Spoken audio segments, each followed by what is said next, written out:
All right, this was practice from Monday, November 25th, and it also has review proofs on the back. So we'll do it all in one here. Okay, so we are given three pieces of information here. C is the midpoint of BE, angle B is congruent to angle E, and AE, B is congruent to DE. So the first three things were given. Okay, and then the last thing, so they have angle B is congruent to angle E.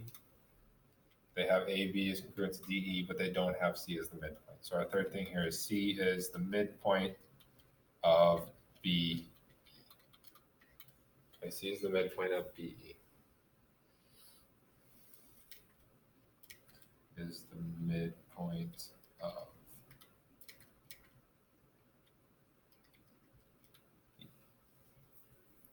Okay, if we don't go down our list, we don't have vertical angles, we don't have a shared side. We do have a midpoint though. A midpoint splits things in half. Okay, so if C is the midpoint of BE, right, if we have a segment that's 12 units long, and we split it in half, it's going to be 6 and 6. So if we take C as the midpoint, we split it in half, we know that BC is going to be congruent to CE. Okay, and then we have side, angle, side. Will tell us our triangles are congruent. Okay, the next one, we have two pieces of information that are given.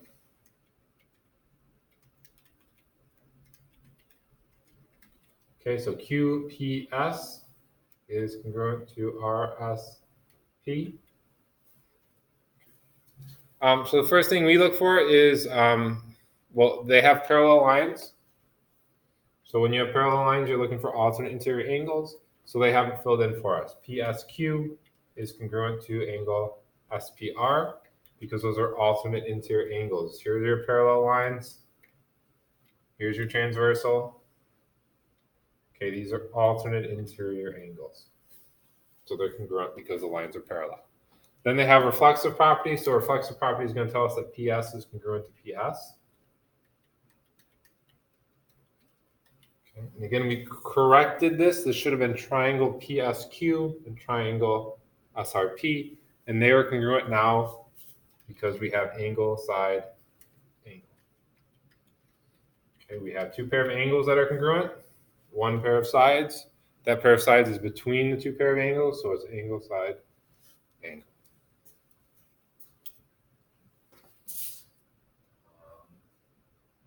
look at the next one. So there are two givens here, so we can fill in steps 1 and 2. Okay, and the other given was angle M is congruent to angle O. If we go down our list, vertical angles is the first thing on the list, so we have them, so let's fill them in. We have to name our angles, right? So the vertical angle theorem is going to tell us all vertical angles are congruent. So these angles would be MPL. Right, we can't name it angle P because we don't know what angle you're talking about. So we have to use 3 letters. So MPL or LPM, and then NPO or OPN. And then we have angle, angle, side, which will tell us our triangles. Triangle MPL is congruent to triangle NPL. The next one, again, we have two given, so we can fill them in. Okay, PR is congruent to TR, and PQ is parallel to ST. Okay. They're using the fact that we have parallel lines here. Okay, so since we have ST and PQ are parallel, we know our alternate interior angles are congruent. So that's your alternate interior angle theorem. Right, our alternate interior angles are congruent. Okay, and then again, we corrected this one because this one was wrong. This should have been angle PRQ is congruent to angle TRS. Okay, and that was the vertical angle theorem. Vertical angles are congruent. Okay. Which means we have angle side angle, which tells us our triangles are congruent. So triangle PQR is congruent to triangle TSR.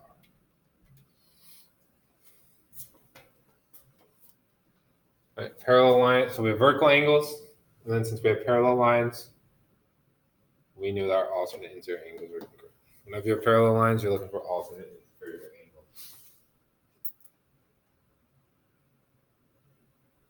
Okay, this one doesn't really fit, but Q is the midpoint.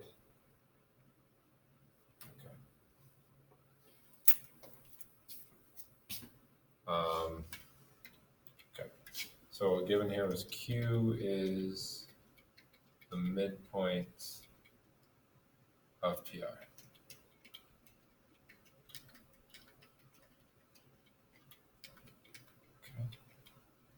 Okay. The other thing that was given was PS and QT. PS is congruent to QT.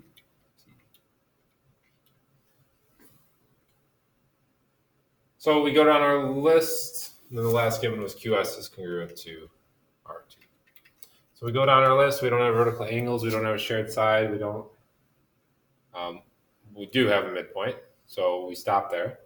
A midpoint splits things in half, so it's going to give us congruent segments. So if Q is the midpoint of PR, it's going to split it in half, so PQ is going to be congruent to QR, or RQ. And that's going to give us side, side, side. So we know these triangles, you're going to just mistake, this should be this. Okay, triangle PQS is congruent to triangle RQ2, that is by side, side, side. We have 3 pair of congruent sides. Okay, over here we have 2 givens. Angle L is congruent to angle N.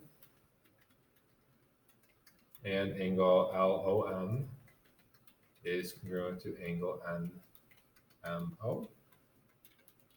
Okay, we go down our list. We don't have vertical angles, but we do have a shared side. So we know that MO is congruent to MO. We now have 2 pair of angles, 1 pair of sides. So we have angle, angle, side. It's the non-included side. It's not between them. So it's angle, angle, side. So that was the fill in the blank out. On the back, we have the open-ended proofs. So let's go over to those.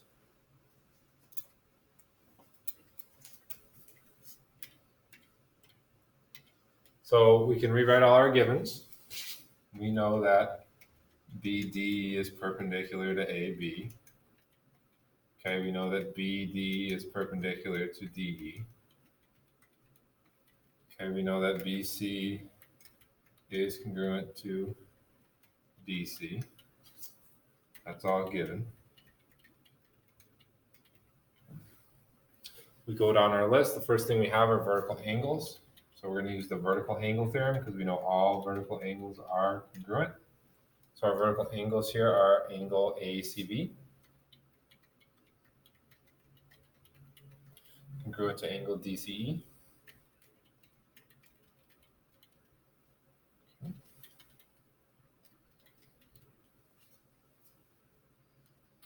ACB.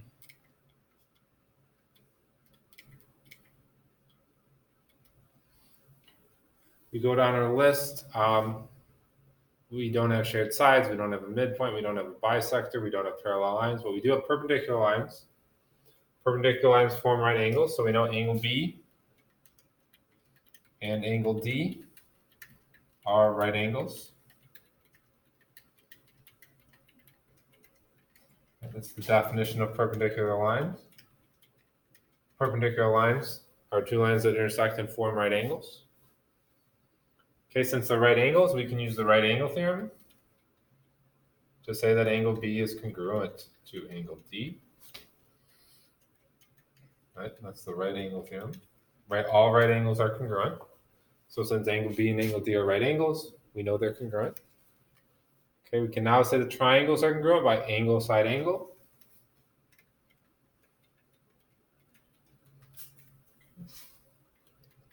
So triangle ABC is congruent to triangle EDC.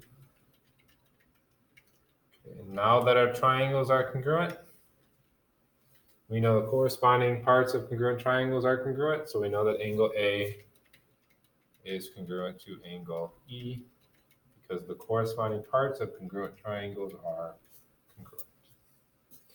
Okay, after step 4, you could have also used this third angle theorem instead. So instead of doing steps 5 and 6, it would have been easier if you just did the third angle theorem. But I wanted to show you the corresponding parts. Right, so we have one given side. We have vertical angles. We use the fact that we have perpendicular lines that have right angles, and we know all right angles are congruent by the right angle theorem. We then have two pair of angles and one pair of side. So we can use angle, side, angle to show the triangles are congruent. Once we know the triangles are congruent, we know the corresponding parts of congruent triangles are going to be congruent. A is going to correspond with E, so angle A is congruent to angle. Let's go down to the second one here. Okay, so first thing to do is our given. We have two pieces of information that are given.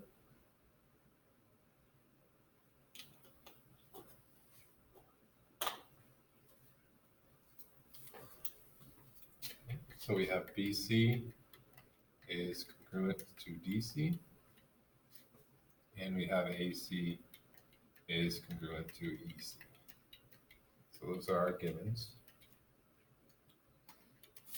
Okay, we go down our list. First thing on the list is vertical angle, and we do have vertical angles.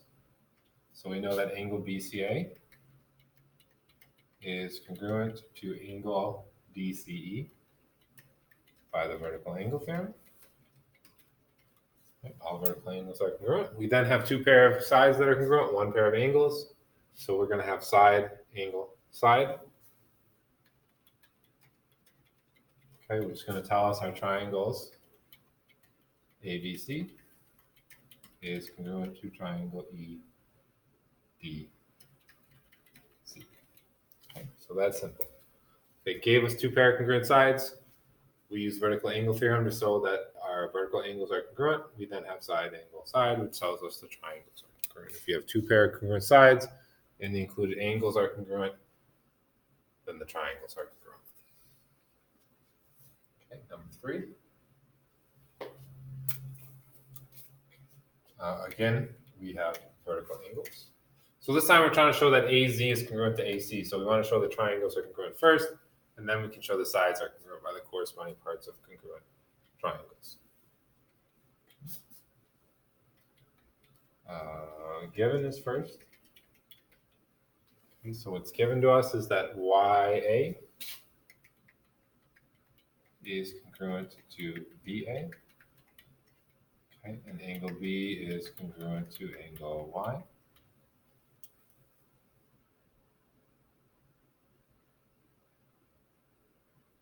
All right, first thing, look for vertical angles, and we have vertical angles.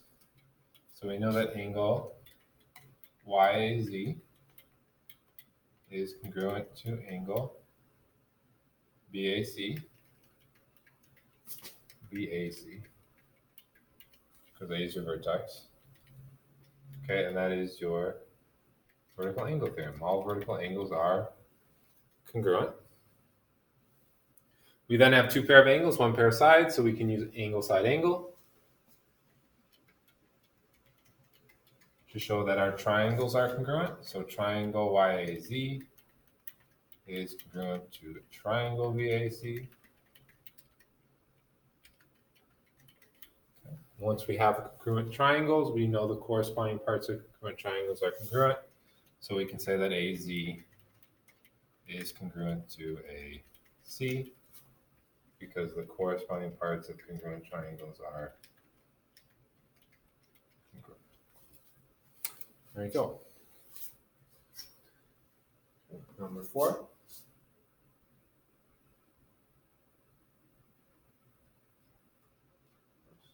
There you go. Up and over.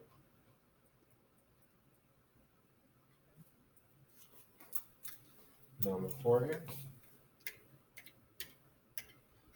Okay, so we start with our given. So we know Wx is parallel to yz, and we know that Wx is congruent to yz. The segments are.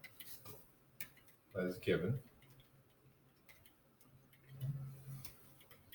We go down our list. We don't have vertical angles, but we do have shared sides. So the sides that's being shared is xz. So we're going to say xz is congruent to xz. Okay, that's the reflexive property. Xz from one triangle is congruent to xz from the other triangle. Let's fill it in. Okay, we now still need another piece of information, so let's go down our list. We don't have a midpoint. We don't have a bisector. We do have parallel lines, though. And if we have parallel lines, we're looking for alternate interior angles. So the alternate interior angles here would be angle YZX. Okay, and that's going to be congruent to angle WXZ. Right, and that's by the alternate interior angle theorem, which says that if the lines are parallel, which they are, then the alternate interior angles are congruent. We then can use side angle side to show that your triangles WXZ is congruent to triangle YZX. Two pair of sides are congruent and the included angles are congruent. Okay, let's look at number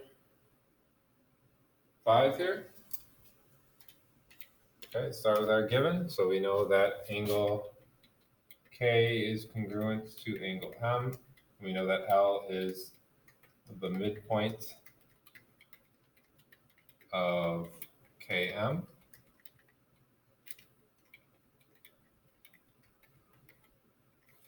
Okay, and that is given.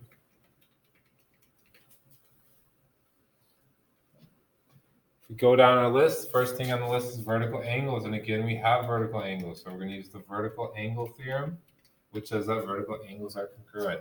So angle MLP is congruent to angle KLJ.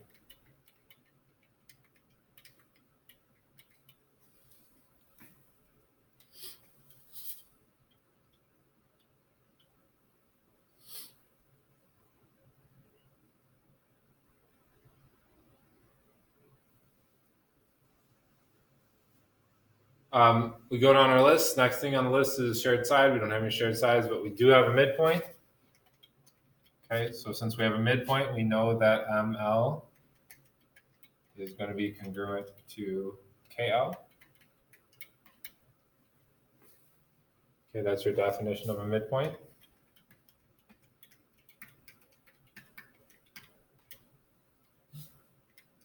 We can then use angle side angle.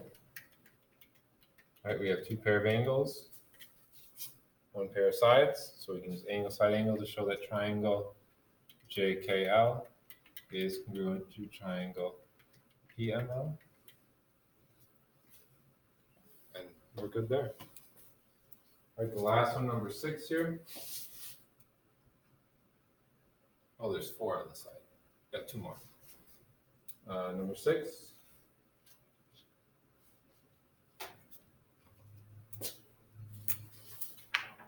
Yeah.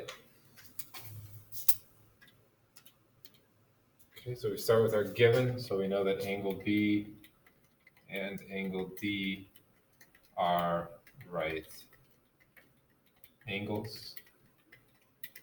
Okay, and then we know that AE bisects BD. So that is our given.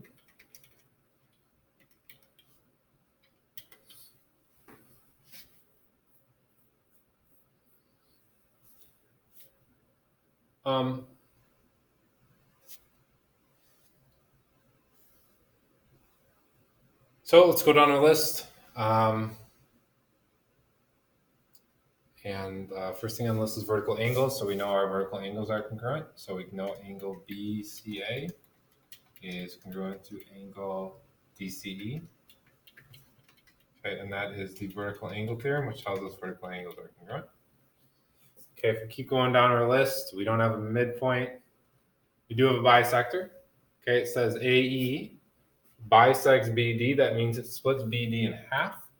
So we know that BC is going to be congruent to CD. That is going to be the definition of a bisector. Bisector cuts in half, so it cuts in. AE is going to cut BD in half, so BC is congruent to CD. We keep going down our list. We don't have parallel lines. We don't have perpendicular lines. Can't use the third angle theorem. We can use the right angle theorem, though. Okay, so the right angle theorem is going to say that all right angles are congruent. So we know that angle B is congruent to angle D by the right angle theorem. Okay, we can now use angle side angle to show that triangle ABC is congruent to triangle EDC. So that would be angle side angle. We have two pair of angles, one pair of side. The pair of sides is between the two angles. So angle side angle. All right, and the last one then here.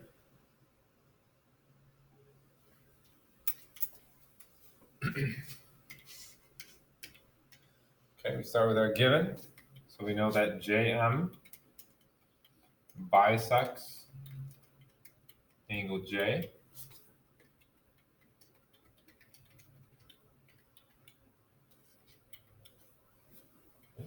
We also know that JM is perpendicular to KL. Okay. We go right down our list though. Do we have vertical angles? No, but we do have a shared side. So JM is congruent to JM by the reflexive property.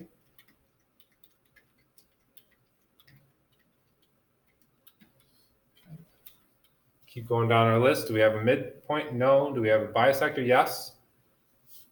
Okay, we know that JM bisects angle J, so it cuts it in half. Okay. So we know that angle KJM is congruent to angle LJM.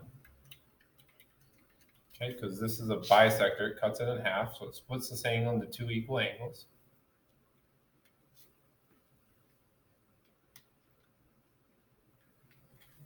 That was our reflexive property. JM is congruent to JM. Okay, since we have perpendicular lines, we know we have right angles, so we know angle JML and angle JMK are right angles.